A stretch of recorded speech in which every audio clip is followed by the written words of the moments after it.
رسول النبی الکریم درود پاک اللہم صلی اللہ علیہ وسلم۔ واجب التعظیم و تکریم، گرامی قدر حاضرین اور سامعین، آج آپ حضرات کی جامعہ مسجد میں ختم قرآن کے خوبصورت عنوان سے گفتگو کا شرف حاصل ہو رہا ہے۔ بڑے پر اصرار اور مسلسل ان کی محبت اور شفقت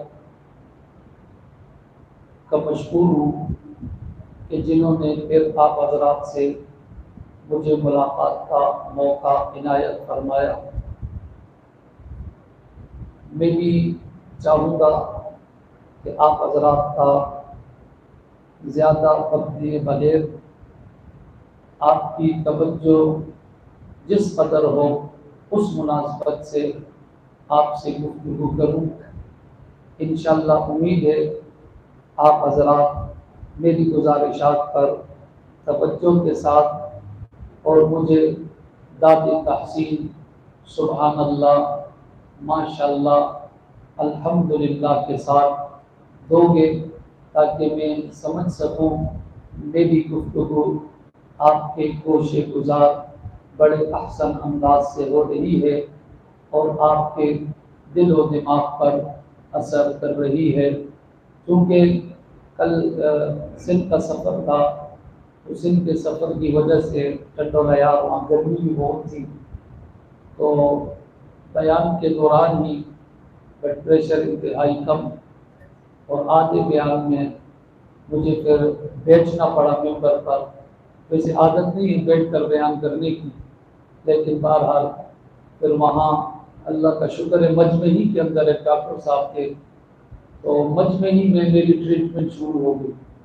مجھے لٹایا اور پھر جوس وغیرہ منگوایا، لیکن میں داد تحسین ان کی محبتوں کو دیکھتا ہوں کہ میری ٹریٹمنٹ ہو رہی تھی اور مجمع جمع ہوا بیٹھا۔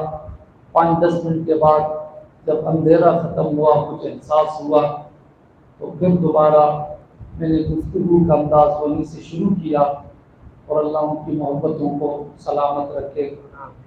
گرامی قدر حاضرین اور سامعین، آج آپ حضرات نے جو قرآن کریم کا ختم کیا ہے، آپ شاید یہ سمجھ رہے ہوں گے کہ صرف قاری صاحب کا یا سامع صاحب کا ختم ہے۔ ایسی بات نہیں ہے۔ جس نے قرآن کریم سنا اس کا بھی آج ختم ہو چکا ہے، وہ بھی در حقیقت آج حافظ قرآن کی طرح نیکی کا مستحق ہو چکا ہے۔ آپ قرآن کریم حافظ قرآن سے سنتے ہو، علماء نے لکھا ہے پیچھے سننے والا بھی حکمن تلاوت کرنے والا ہوتا ہے۔ امام بھی تلاوت کر رہا ہے، آپ بھی پیچھے سن کر تلاوت کر رہے ہو۔ حکمن پیچھے جو صف میں کھڑا ہے اس کی بھی تلاوت ہو رہی ہے، اور کتنا زبردست موقع اللہ نے مجھے اور آپ کو عنایت فرمایا ہے کہ مجھ اور آپ میں اکثر حافظ قرآن نہیں ہے۔ اکثر لوگ ایسے ہیں جو قرآن کریم تجوید کے ساتھ مخارج کے ساتھ نہیں پڑھ سکتے، لیکن کیا بات ہے جب حافظ قرآن پڑھتا ہے تو آپ جیسا شخص جس نے قرآن کریم اس طرح حافظ اور قاری کی طرح نہیں پڑھا، لیکن جب قاری کا ختم ہوتا ہے تو آپ کا ختم بھی اسی کے ساتھ شامل حال ہو جاتا ہے۔ علماء نے لکھا ہے پیچھے سننے والا حکمن تلاوت کرنے والا ہوتا ہے۔ جس طرح قرآن میں رب کریم نے کہا وَإِذَا قُرِئَ الْقُرْآنُ فَاسْتَمِعُوا لَهُ وَأَنصِتُوا لَعَلَّكُمْ تُرْحَمُونَ، جب ہمارا قرآن پڑھا جائے، ہماری کتاب پڑھی جائے، تو پھر تم لوگوں نے دو کام کرتے ہیں۔ وَإِذَا قُرِئَ الْقُرْآنُ فَاسْتَمِعُوا لَهُ، آپ نے قرآن کی طرف دھیان لگا کر کان لگا کر قرآن کریم کو سننا ہے۔ اور دوسرا کام یہ ہے وَأَنصِتُوا، آپ لوگوں نے خاموش رہنا ہے، کان بھی قرآن کی طرف ہو، خاموشی بھی قرآن کے لیے ہو۔ تو رب کریم نے کہا لعلکم ترحمون، تاکہ تمہارے اوپر رحم کیا جائے۔